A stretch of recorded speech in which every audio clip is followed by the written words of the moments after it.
coração confortado, consolado.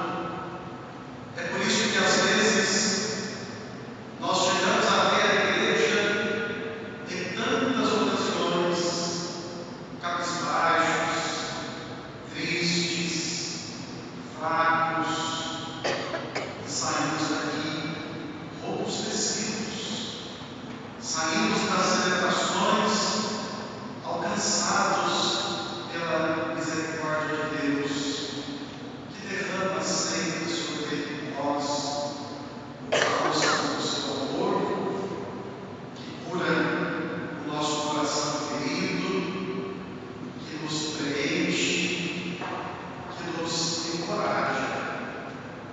Nós viemos aqui para essa experiência maravilhosa de nos encontrarmos com o Senhor e sermos por Ele encontrados. Viemos aqui para depositar no seu coração a nossa vida e recebermos dele vida, que Ele nos vivifica. Cada vez que nós nos aproximamos de Jesus, o nosso coração é transformado. O que hoje precisa ser transformado no seu coração? O que você trouxe aí dentro de você que não está bom, que não corresponde àquela vida plena que o Senhor anseia que você viva? Talvez uma tristeza, talvez uma decepção, talvez um medo, quem sabe a insegurança. O que está aí no seu coração? Tenha coragem de oferecer isso para Jesus e abra seu coração para receber dele o que ele quer lhe conceder, que é muito mais do que você possa ter pedido. O que Deus quer nos dar vai para muito além daquilo que nós até imaginamos que podemos pedir, porque nós fazemos pedidos pontuais a Ele. Certamente você, quando reza, apresenta a Deus as suas necessidades, os seus valores, as suas súplicas. É tudo pontual, a partir do que agora você acredita ser necessário, oportuno, importante para você. Mas Ele vai muito além. Ele se entrega inteiro a nós, não fragmentando, mas Ele se oferece como grande dom, como graça comunicada a nós, e nós podemos usufruir desse presente do céu, que é Deus oferecido, ofertado a cada um de nós. Nós temos acompanhado nesses últimos dias o discurso de despedida de Jesus.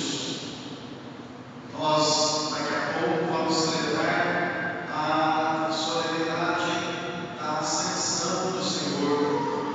Ele se eleva aos céus e não vai ser visto fisicamente pelos seus discípulos. Os textos que nós temos ouvido são anteriores à paixão, mas podem muito bem nos dizer a respeito do momento em que Jesus já não está mais fisicamente presente junto aos seus seguidores. Ele tem pedido aos discípulos que permaneçam firmes, tem pedido aos discípulos que estejam unidos a Ele, tem dado garantias de que aqueles que estiverem unidos a Ele vão produzir frutos, e frutos de conversão, de santidade, de vida nova. Jesus tem, nesse discurso, pedido aos discípulos que confiem na sua atenção, no seu cuidado, na sua jamais os abandonará. E agora nós ouvimos algo que talvez não seja agradável de escutar. Jesus fala também sobre perseguição. Fala também sobre o destino que terão os seus seguidores. Porque se ele, o mestre, foi perseguido, os seus discípulos não terão um destino diferente. Se ele, o Senhor, foi acusado, foi morto, outro destino não terão os seus seguidores. Se a palavra de Jesus é tão desconfortável e incomoda o mundo então desejará sempre sufocar essa palavra. E é por isso que os discípulos de Jesus, a exemplo do Mestre, também são perseguidos. Diz Jesus: haverá até mesmo quem mate vocês, julgando estar prestando culto a Deus. Se nós olharmos para a história, quantos nomes nós percebemos e poderíamos elencar a perder de vista daqueles que morreram por causa de Jesus, aqueles que derramaram o sangue como Jesus derramou o seu sangue. Disse com muita beleza que na era primitiva da fé cristã, o sangue dos mártires irrigava as sementes do Evangelho. E quanto mais matavam os discípulos de Jesus, quanto mais os perseguiam, mais crescia o número dos seus seguidores. Jesus diz aos seus discípulos que não será tarefa fácil segui-lo. Talvez eles estivessem muito acostumados com a parte boa de estar com Jesus, ouvindo as palavras bonitas que ele anunciava. Talvez estivessem mal acostumados com aquela delícia de convivência, percebendo que o Senhor cuidava de cada um, percebendo que o Senhor estava sempre disposto a libertar os oprimidos e incansável, desejava ir a todos os lugares para alcançar mais e mais pessoas e fazer maravilhas na vida dessas pessoas.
renuncie a si mesmo.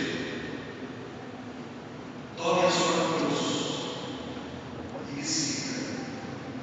Nós queremos seguir a Jesus, mas nem sempre queremos a cruz.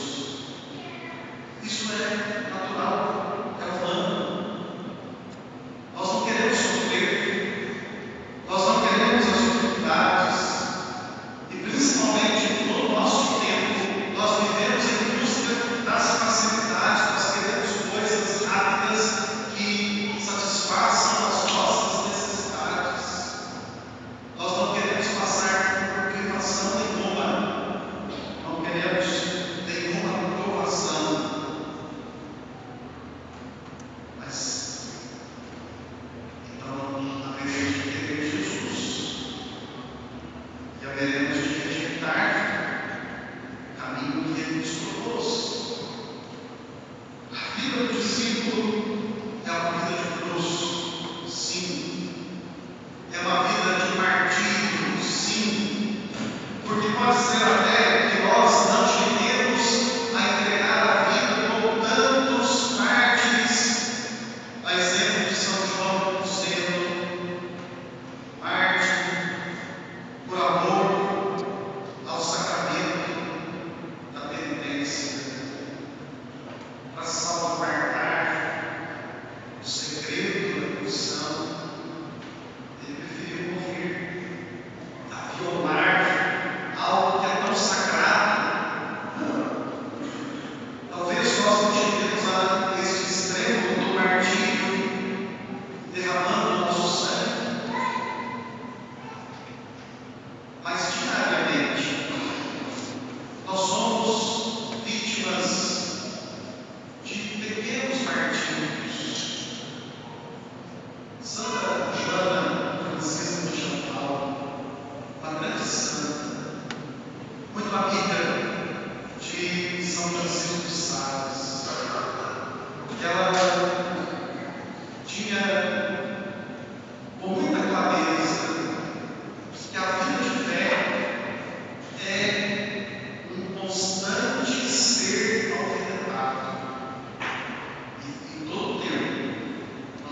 O coração dessas pessoas já era de Jesus, e vendo a Jesus, elas descobriram que já eram suficientemente ricas. Nada mais importava. Perder a vida não era, de forma alguma, um problema. O problema seria perder a fé. Perder a fé, sim, é um grande problema. Porque sem fé, como disse o próprio Jesus na semana passada, neste mesmo discurso, sem Ele nada nós podemos fazer. Quando nos falta fé, ficamos desorientados, ficamos sem rumo. Jesus garantiu aos discípulos que lhes enviaria o Espírito Santo, o defensor, aquele que os iria defender. Os discípulos nem precisariam fazer defesas próprias. Este Espírito, o defensor, os livraria. O advogado, o paráclito, e ainda os ajudaria a dar testemunho de Jesus no mundo, porque Ele, o Espírito, é quem dá o verdadeiro testemunho de Jesus. É Ele quem vai abrir os corações e as portas para que os discípulos cheguem e, movidos pela sua força e pelo seu impulso, possam falar de Cristo, para buscar Cristo. Abramos então as noções deste Espírito que habita no nosso coração, desde o nosso batismo, confirmado na Crisma. Deixemos-nos impulsionar por este Espírito que quer fazer-nos testemunhas de Jesus, anunciadores, propagadores da causa de Jesus, que é o reino de Deus. E lembremos, a forma plena de dar testemunho é o martírio. Morramos para nós mesmos, morramos para o homem velho, ressurjamos como homens novos e levemos